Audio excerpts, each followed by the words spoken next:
या परिसरामध्ये जेव्हा पाऊल ठेवले तेव्हा मन एकदम असे ताजेतवाने झाले.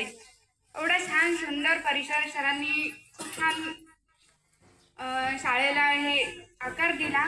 खरं तर माझ्या यशाचे श्रेय म्हणजे माझे आईबाबा आणि माझे आतापर्यंत भेटलेले गुरु. जसा कुंभार हा मातीच्या गोळ्याला आकार देत जातो तसंच माझ्या जीवनाला आकार देणारे माझे आईबाबा आणि मला भेटलेले आजपर्यंतचे शिक्षक.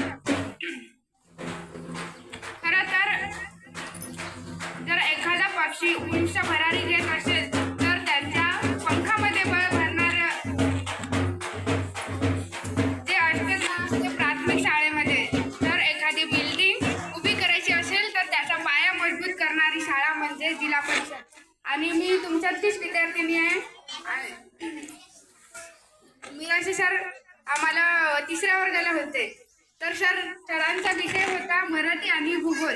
तर नेहमी म्हणायचे भूगोल शिकवते वेळेस नेहमी म्हणायचे ज्याची डेअरी गोल त्याचा विषय भूगोल. सर आता कुणाला आहे कोणत्या क्लासमध्ये शिकवायला कोणते विषय शिकवतात पूर्ण?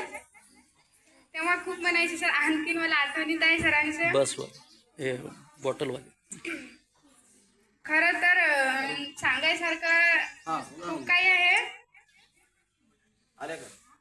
मराठी शाळा म्हणल्यानं थोडं आपल्या मनात भीती असते इंग्रजीची आहे ना. कोणाकोणाला येते इंग्रजी भाषा?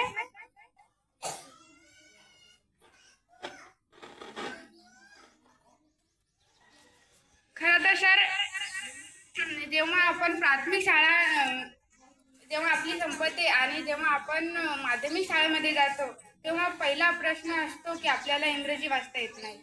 तर मला तर वाटते जेव्हा आपण प्राथमिक शाळेत असतो तेव्हाच आपली खरा पाया मजबूत होतो. कारण की आपल्याला मराठी इंग्रजी गणित ह्या विषयांना जेव्हा पक्का पाया होते तेव्हा सर आपण भरारी घेऊ शकतो आणि प्रत्येक ॲक्टिव्हिटीमध्ये पार्टिसिपेट व्हा. प्रत्येक ॲक्टिव्हिटी मन लावून करा. आणि आता तुमचं लहानपण आहे तेवढं काय टेन्शन नाही. आयुष्यातील सुंदर पान म्हणजे बालपण असते.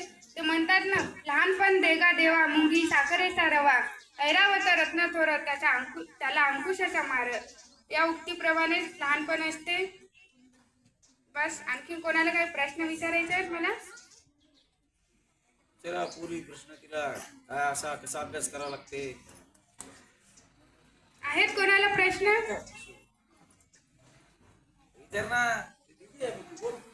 तुम्हाला काय विचारायचं दीदीला? ऐकून समाधान झालं त्याचं विचारायचं. ऐकून समाधान आहेत कोणाला प्रश्न विचारायचे? सगळ्यांनी माझ्यावर कौतुकाचा वर्षाव केला. माझा खूप छान प्रकारे सत्कार केला त्याबद्दल मी सगळ्यांचे मनापासून आभार मानते.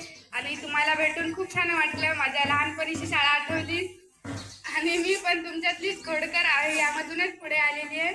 आणि नेहमी असं मनात ठेवायचं की आज या ताईचा सत्कार झाला उद्या माझा पण झाला पाहिजे असं मला नेहमी वाटायचं. मी ज्या ज्या शाळेमध्ये होती पहिलीपासून ते ग्रॅज्युएशनपर्यंत असं कार्यक्रम घेतले जायचे आणि तेव्हा वाटायचं अरे हे करू शकता तर आपण का नाही. नेहमी वाटायचं आपला पण एक दिवस असा येईल की आपले आईबाबा खाली न बसता आपल्या सोबत बसले पाहिजे. आणि थोडासा मी प्रयत्न केला आणि ते आज सत्यात आलं. सगळ्यांनी माझ्यावर कौतुकाचा वर्षाव केला त्याबद्दल मी मनापासून आभार मानते. जय हिंद.